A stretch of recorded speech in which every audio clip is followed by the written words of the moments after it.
In Creo Parametric, the shape of every revolved feature is based on a two-dimensional sketch and an axis of revolution.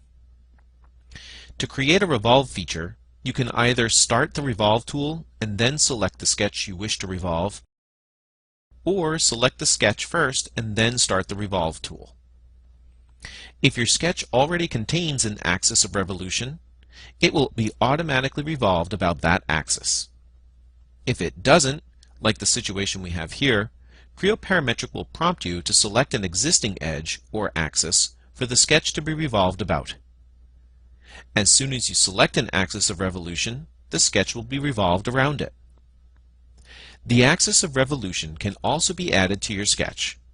To do this, just add a geometry type centerline in your sketch.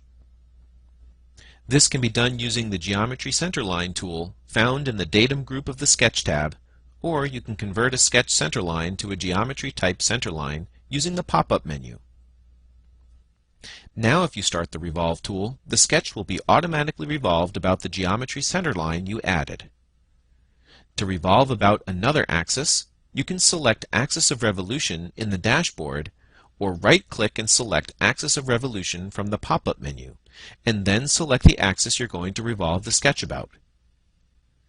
To return to using the sketched axis of revolution, select Internal Centerline from the Placement tab. From simple to complex cross-sections, Creo Parametric provides you with several options for revolving sketches around an axis to quickly create solid features.